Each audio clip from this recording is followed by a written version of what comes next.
Finn Family Moomintroll, Chapter 7. This is the last chapter, which is very long and describes Snufkin's departure and how the contents of the mysterious suitcase were revealed, how Moomin Mama found a handbag and arranged a party to celebrate it, and finally how the hobgoblin arrived in Moomin Valley. It looks a bit sad.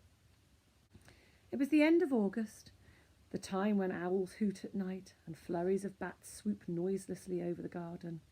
Moomin Wood was full of glowworms and the sea was disturbed.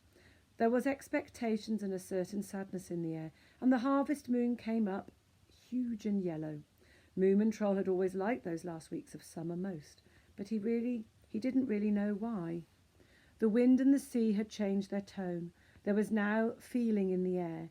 The trees stood waiting, and Moomintroll wondered if something strange was going to happen. He had woken up and lay looking at the ceiling, thinking about the sunshine, and that it must be quite early in the morning. Then he turned his head and saw that Snufkin's bed was empty, and at that moment he heard the secret signal under his window, a long whistle and two short ones, which meant, "What are your plans for today?" Moomintroll jumped out of bed and looked out of the window. The sun hadn't reached the garden yet, and it looked cool and enticing down there. Snufkin was waiting. "Pee-hoo!" said Moomintroll very quietly, so as not to wake anybody, and then he clambered down the rope ladder. They said hello to each other, and then wandered down to the river and sat on the bridge with their legs dangling over the water. The sun had risen above the treetops by this time, and it shone right into their eyes. "We sat just like this in spring," said Moomintroll. "Do you remember? We had woken up from our winter sleep, and it was on its very first day. All the others were still asleep." Snufkin nodded. He was busy making reed boats and sailing them down the river. "Where are they going?" asked Moomintroll. "To places where I'm not," Snufkin answered us. One after another the little boats swirled away round the bend of the river and disappeared. "Loaded with cinnamon, shark's teeth and emeralds," said Moomintroll. "You talked of plans," he went on. "Have you got any yourself?" "Yes," said Snufkin, "I have a plan. But it's a lonely one, you know." Moomintroll looked at him for a long time, and then he said, "You're thinking of going away?" Snufkin nodded, and they sat for a while swinging their legs over the water without speaking, while the river flowed on beneath them to all the strange places that Snufkin longed for and would go to quite alone. "When are you going?" Moomin asked. "Now, immediately," said Snufkin, throwing all the reed boats into the water at once, and he jumped down from the bridge and sniffed the morning air. It was a good day to start a journey. The crest of the hill beckoned to him in the sunshine, with the road winding up and disappearing on the other side to find a new valley and a new hill. Moomintroll stood looking on while Snufkin packed up his tent. "Are you staying away long?" he asked. "No," said Snufkin. "On the first day of spring I shall be here again whistling under your window. A year goes by so quickly." "Yes," said Moomintroll. "Cheerio, then." "So long," said Snufkin. Moomintroll was left alone on the bridge. He watched Snufkin grow smaller and smaller, and at last disappear among the silver poplars and the plum trees. But after a while he heard the mouth organ playing. All the small beasts should have bows in their tails, and then he knew that his friend was happy. He waited while the music grew fainter and fainter, till at last it was quite quiet, and then he trotted back through the dewy garden. On the veranda steps he found Thingamy and Bob curled up in the sunshine. "Good morning, Trumin Moll," said Thingamy. "Good morning, Bingamy," said Thob, answered Moomintroll, who had now mastered Thingamy and Bob's strange language. "Are you crying?" asked Bob. "No," said Moomintroll. "It's only that Snufkin has gone away." "Oh dear, Potter Witty," said Thingamy sympathetically. "Would it cheer you up to niss Bob on the coes?" So Moomintroll kissed Bob kindly on the nose, but it didn't make him feel any happier. Then they put their heads together and whispered for a long time, and at last Bob announced solemnly, "We've decided to show you the contents." "Of the suitcase?" asked Moomintroll. Thingamy and Bob nodded eagerly. "Come with us," they said, and scurried away under the hedge. Moomintroll crawled after them and discovered they had made a secret hiding place in the thickest part of the shrubbery. They had padded it with swan's down and decorated it with shells and small white stones. It was rather dark in there, and nobody passing the hedge would have suspected that there was a secret hiding place on the other side. On a straw mat stood Thingamy and Bob's suitcase.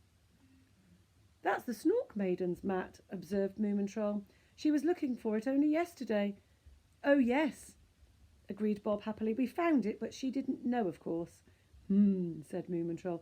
And now weren't you going to show me what you've got in your suitcase? They nodded delightedly, and standing on either side of the suitcase, said solemnly, Geddy, steady, row! And the lid opened with a snap. Goodness gracious me! Exclaimed Moomintroll. A soft red light lit up the whole place, and before him lay a ruby as big as a panther's head, glowing like the sunset, like living fire. Do you like it, Merry Vutch? Asked Thingamy. Yes, said Moomintroll faintly. And now you won't cry any more, will you? Said Bob. Moomintroll shook his head.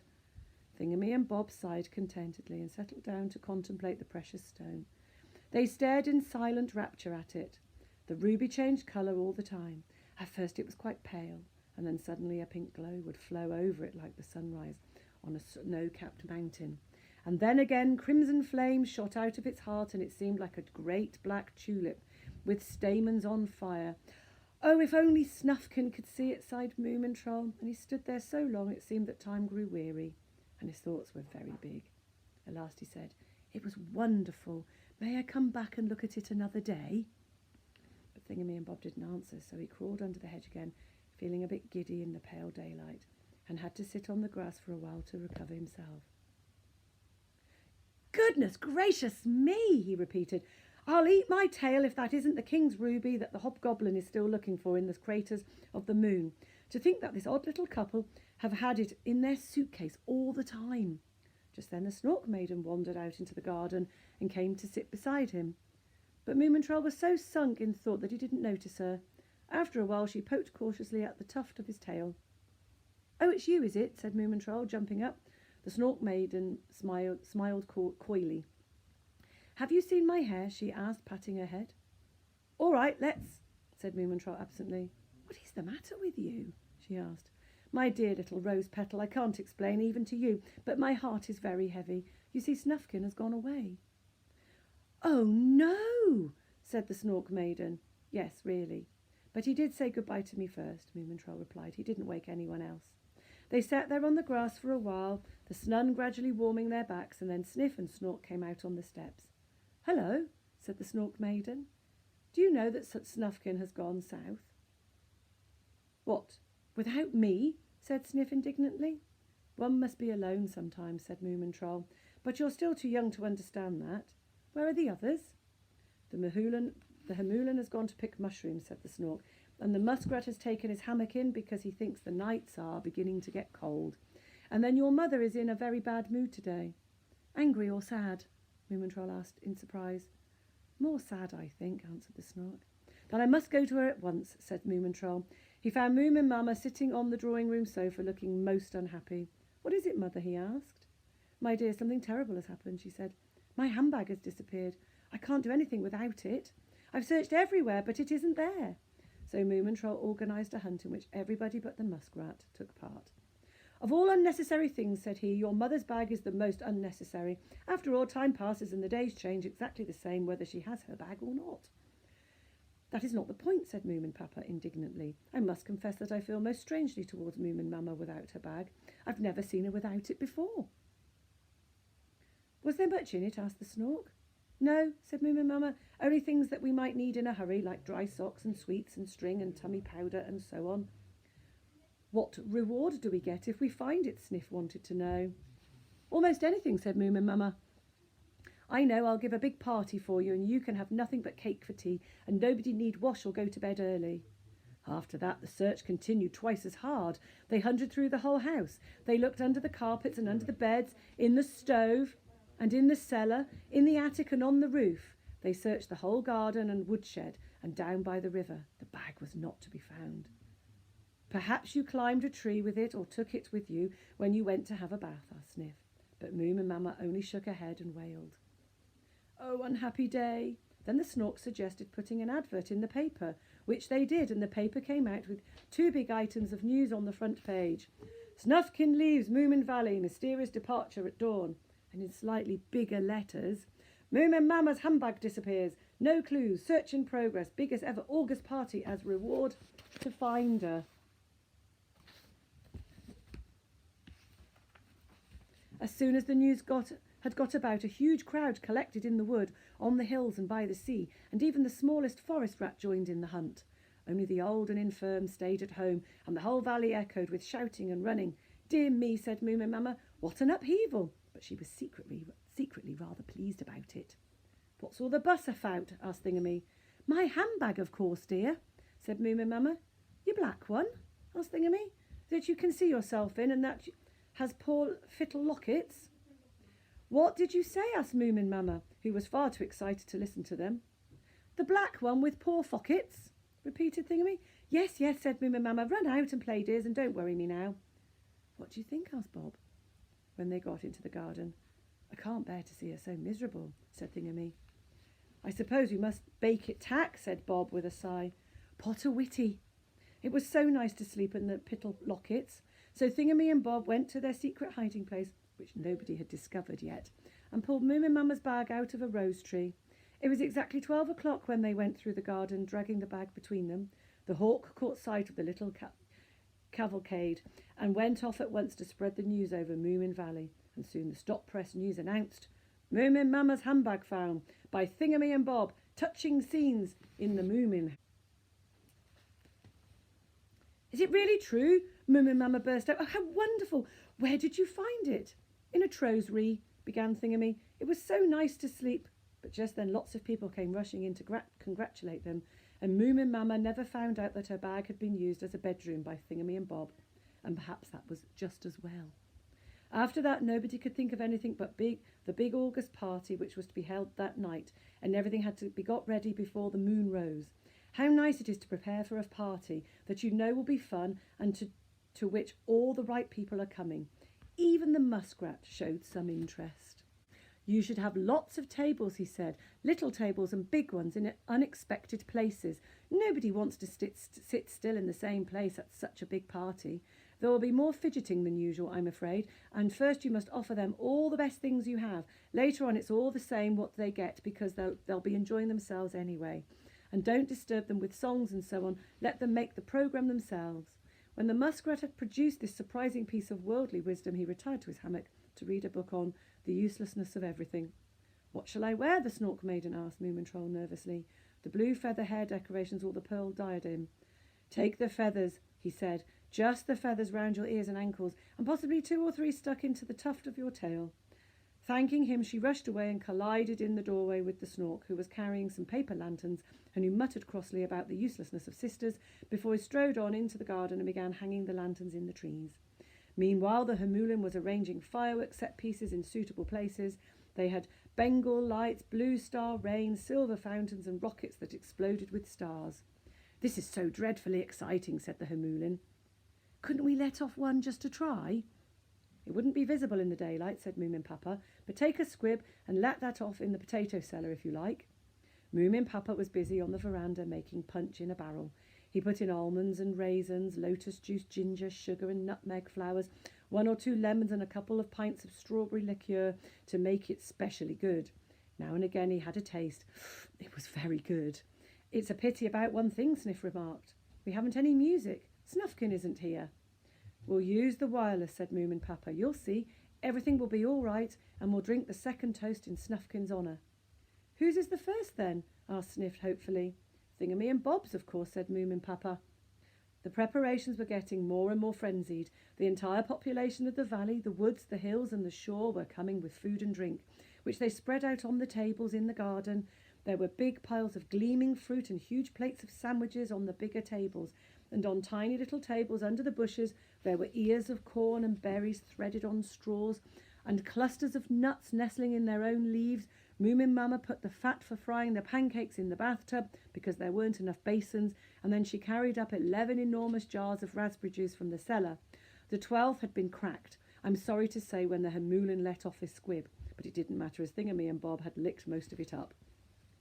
When it was dark enough to light the lanterns, the Hamoulin beat the gong as a signal for the party to begin. Thingamy and Bob were sitting at the top of the biggest table. Fancy, they said, so much buss and fother, all in our honour. Can't understand it. At first it was very solemn, as everyone was dressed in his best and felt a bit strange and uncomfortable. They greeted each other and bowed, saying, "What a good thing it didn't rain," and fancied the bag being found, and nobody dared to sit down.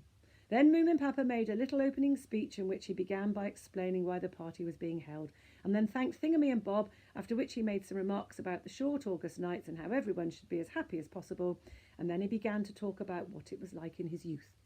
This was the signal for Moomin Mama to push in a whole trolley full of pancakes, and everybody clapped. There you are. Things at once began to liven up, and soon the party was in full swing. The whole garden, in fact the whole valley, was full of small lighted tables sparkling with fireflies and glowworms, and the lanterns in the trees swung to and fro like big shining fruit in the evening breeze. The rockets leapt proudly up into the August sky and exploded infinitely high up in a rain of white stars which slowly sank down over the valley. All the little animals lifted their noses up to the starry rain and cheered. Oh, it was wonderful! Then the blue star rain began to fall, and the Bengal lights whirled over the treetops, and down the garden path came Moomin Papa, rolling the big barrel of red punch in front of him. Everybody came running down with their glasses, and Moomin Papa filled everyone, cups and bowls, birch bark mugs, shells, and even cornets made of leaves. "Good health to Thingamy and Bob," cried the whole of Moomin Valley. "Hip, hip, hurrah! Hip, hip, hurrah! Hip, hip, hurrah!" "Dappy Hayes," said Thingamy to Bob, and they drank to each other's health. Then Moomintroll got up on his chair and said, "Now I want to drink the health of Snufkin, who is trekking south tonight all alone, but feeling, I am sure, as happy as we are here. Let us wish him a good pitch for his tent and a light heart." And on that everybody raised their glasses. "You did speak well," said the Snork Maiden, when Moomintroll sat down again. "Oh, well," he replied shyly, "of course I'd it all thought out beforehand." Then Moomin Papa carried the wireless out into the garden and tuned it to dance music from America, and in no time the valley was filled with dancing, jumping, stamping, twisting and turning.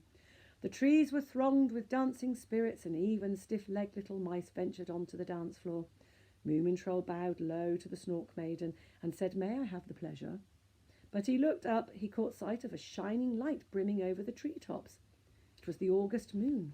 It sailed up, a deep orange colour, unbelievably big, and a little frayed round the edges like a tinned apricot, filling Moomin Valley with mysterious lights and shadows. "Look! Tonight you can even see the craters on the moon," said the Snork Maiden. "They must be awfully desolate," said Moomintroll. "Poor Hobgoblin up there hunting." "If we had a good telescope, couldn't we see him?" asked the Snork Maiden. Moomintroll agreed, but reminded her of their dance, and the party continued with more high spirits than ever.